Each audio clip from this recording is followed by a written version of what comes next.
तमाम खबरें दिखाएंगे आपको। देश दुनिया की राजनीति की, खेल की, क्राइम और अपराध की सभी छोटी बड़ी खबरें। तुम शादी मेरी बहन से शादी किए, मेरी बहन से रीति रिवाज से शादी किए। पहले तुम सुनो, पहले बात सुनो। हम इनसे बात नहीं किए थे, हम तो आपसे बात किए थे। बैठो, आपसे बात किए थे हम। शादी हम हमारी बहन से करके आए। ये क्या है? ये कौन सा ड्रामा है? कौन सा ड्रामा? ये क्या ड्रामा है? कौन सा ड्रामा? ये क्यों करके लाए हो? कोई ड्रामा नहीं है। ये क्यों करके लाए हो? सब है हकीकत है। ये हकीकत है तो ये तुम्हें कौन दिया? जब तक मेरी बहन है तो इससे शादी, दूसरी शादी क्यों करके लाए भाई? दूसरी शादी क्यों करके लाए हो? ये कौन है घर में? हमारे माँ बाप खाना पीना बनाने के लिए रखे हैं। झूठ, तुम कितना झूठ बोलोगे? अभी तुम्हारे बाप कबूल किए हैं। कौन कबूल किया है? तुम्हारे पापा। हम करेंगे, हमारे बाप कब करेंगे? हम करेंगे, वो करेंगे। ये बताओ।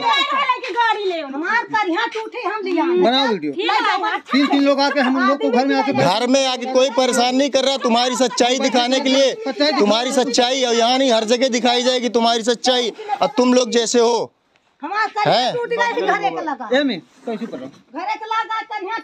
ये आदमी, ये आदमी है और ये यहाँ ये औरत रखा हुआ है दूसरी लाके। ये सामने आए ना, आइए सामने आइए, आप सामने आइए। अगर काहे शर्मा रही हैं भाई? शादी करके आए हो, काहे शर्मा रही? निकालिए। अरे ब्याह करके आए, काहे शर्मा रही हैं? हम पढ़े लिखे हैं ना। हाँ, शादी करके आप शर्मा कह रही? शादी करके आई हो? करके आई है ना शादी करके? हाँ बस शादी करके आई हैं, अपने मुंह से कबूल कर रही हैं। पहली पत्नी के रहते पति ने रचा लिया दूसरा ब्याह। पीड़ित महिला पहुंची रीवा एसपी ऑफिस।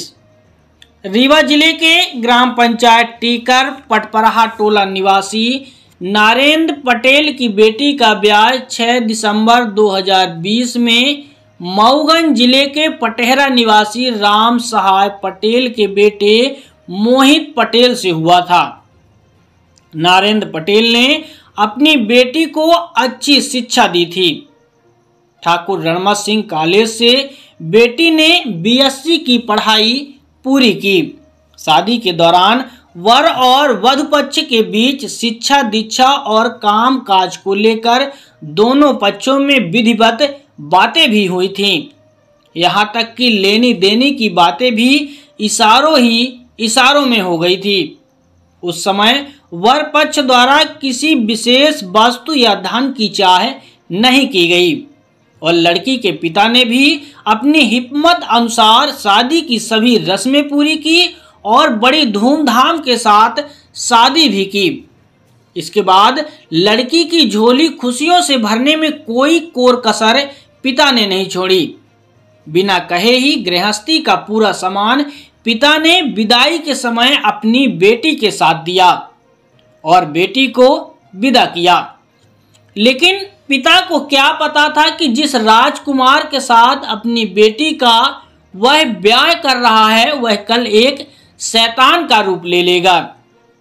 शादी के 4 माह बाद से ही ससुराल वालों ने बहू को प्रताड़ित करना शुरू कर दिया और पैसे की अप्रत्यक्ष रूप से मांग करना शुरू कर दी। शादी के 1 साल बाद ही ईश्वर ने बेटी की झोली भी भर दी। 2021 में एक बेटे को बेटी ने जन्म दिया।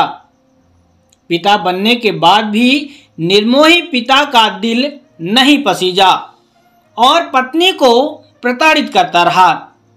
पति की प्रताड़ना की शिकायत पीड़ित महिला ने मऊगंज थाने में व मऊगंज एसपी के पास भी की, लेकिन कार्रवाई न होने के चलते वह दर दर भटकती रही और ससुराल में उसका कोई ठिकाना नहीं रहा। इस दौरान अधिकांशतः वह अपने बेटे को लेकर मायके में ही रहने लगी। इसी का फायदा उठाकर पति ने चोरी छुपे मार्च 2024 में दूसरी शादी कर ली, जिसकी जानकारी लगने के बाद अब बेबस महिला दर दर की ठोकर खा रही है और इधर उधर भटक रही है। बीते दिनों महिला ने रीवा एसपी के पास भी ज्ञापन देकर कार्रवाई की मांग की। अब देखना होगा कि महिला के साथ किस तरह का न्याय होता है।